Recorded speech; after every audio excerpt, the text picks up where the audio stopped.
కాలసర్ప దోషం 10 రోజుల్లో ఈ రాశుల వారికి ఆకస్మిక ధనవృద్ధి.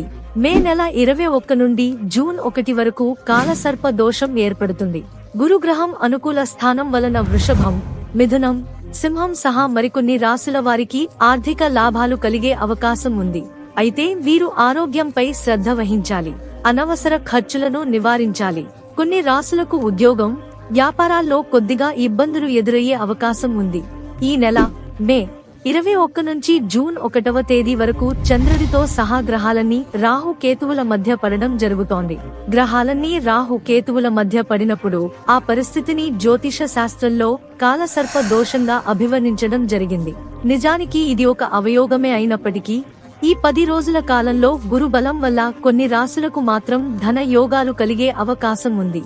గురువు కేంద్ర స్థానాల్లో ఉన్నా అనుకూలంగా ఉన్న ఈ కాలసర్ప దోషం వల్ల కలిగే నష్టాలు బాగా తక్కువగా ఉంటాయి. వృషభం, మిథునం, సింహం, కన్యా, ధనుస్సు, మీన రాశుల వారికి ఈ అవయోగం వల్ల పెద్దగా ఇబ్బందులు కలగకపోవచ్చు. కొద్దిగా అనారోగ్యాలు కలిగే అవకాశం ఉండవచ్చు. వృషభ రాశి. ఈ రాశికి ధన స్థానంలో గురువు సంచారం వల్ల ఆదాయానికి, కుటుంబ జీవితానికి ఇబ్బందులు ఉండకపోవచ్చు. ఆర్థిక పరిస్థితి బాగా మెరుగ్గానే ఉంటుంది. ఉద్యోగంలో దూకుడు, వేగాలను తగ్గించుకోవడం మంచిది.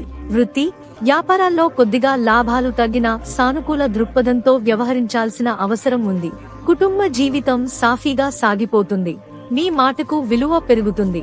ఆకస్మిక ప్రయాణాలకు అవకాశముంది. ఆర్థిక లావాదేవీలకు దూరంగా ఉండడం మంచిది. మిథున రాశి. ఈ రాశిలో గురు సంచారం వల్ల కాలసర్ప దోషం చాలా తగ్గు స్థాయిలో పట్టే అవకాశం ఉంది. ఆదాయానికి లోటుండదు కానీ ఆరోగ్యం మీద శ్రద్ధ పెట్టడం మంచిది.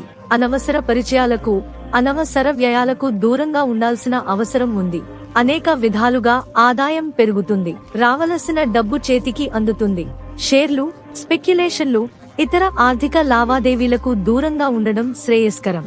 గౌరవ మర్యాదలు వృద్ధి చెందుతాయి. ఎవరినీ అతిగా నమ్మవద్దు. సింహరాశి.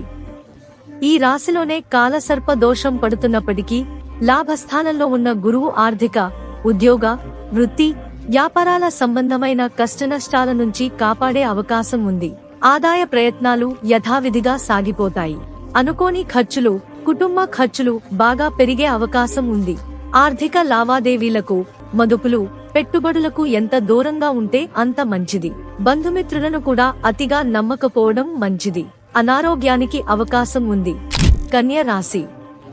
ఈ రాశికి దశమ కేంద్రంలో గురు సంచారం వల్ల రాహుకేతువుల దోషం నుంచి చాలా వరకు విముక్తి లభిస్తుంది. ఆహార, విహారాల్లో జాగ్రత్తగా ఉండడం మంచిది. ఆదాయం బాగా వృద్ధి చెందుతుంది. అయితే డబ్బు ఇవ్వడం, తీసుకోవడం పెట్టుకోవద్దు. ఉద్యోగంలో ప్రాధాన్యానికి భంగమేమీ ఉండదు. వృత్తి, వ్యాపారాలు సానుకూలంగా పురోగమిస్తాయి. నిరుద్యోగులకు తగిన ఆఫర్లు అందుతాయి. పెళ్లి ప్రయత్నాల్లో ఇబ్బందులు ఎదురు కావచ్చు. పిల్లల విషయంలో శ్రద్ధ పెట్టడం మంచిది. ధనుస్సు రాశి. ఈ రాశికి సప్తమ కేంద్రంలో గురు సంచారం వల్ల కాలసర్ప దోషం ఎక్కువగా బాధించే అవకాశం లేదు. ఆదాయం వృద్ధి చెందడమే తప్ప తగ్గడం ఉండదు. ఆరోగ్యం బాగానే సాగిపోతుంది. ఉద్యోగంలో అధికార యోగం, ధన యోగం పట్టే అవకాశం ఉంది. నిరుద్యోగులు శుభవార్తలు వింటారు. పెళ్లి ప్రయత్నాలు సఫలం అవుతాయి. కొత్తగా ప్రయత్నాలు తలపెట్టకపోవడం మంచిది. కుటుంబంలోనూ, దాంపత్య జీవితంలోనూ కొద్దిగా సమస్యలు తలెత్తే అవకాశం కనిపిస్తోంది. మీన రాశి. ఈ రాశికి చతుర్థ కేంద్రంలో రాశ్యాధిపతి గురువు సంచారం వల్ల రాహుకేతువుల దోషం పెద్దగా వర్తించే అవకాశం ఉండకపోవచ్చు. ఆదాయం పెరుగుతుంది. ముఖ్యమైన ఆర్థిక, వ్యక్తిగత సమస్యలు పరిష్కారమవుతాయి. ఉద్యోగంలో హోదా పెరిగే అవకాశం ఉంది. వృత్తి, వ్యాపారాలు నిలకడగా సాగిపోతాయి. సర్వత్రా గౌరవ మర్యాదలు వృద్ధి చెందుతాయి. ఆరోగ్యం మీద శ్రద్ధ పెట్టడం మంచిది. ఆస్తి వివాదాల జోలికి పోవద్దు. కుటుంబంలో అపార్థాలు చోటు చేసుకునే అవకాశం ఉంది. ఈ వీడియో మీకు నచ్చినట్లయితే లైక్ చేయండి, షేర్ చేయండి, మా ఛానల్ని సబ్స్క్రైబ్ చేయండి.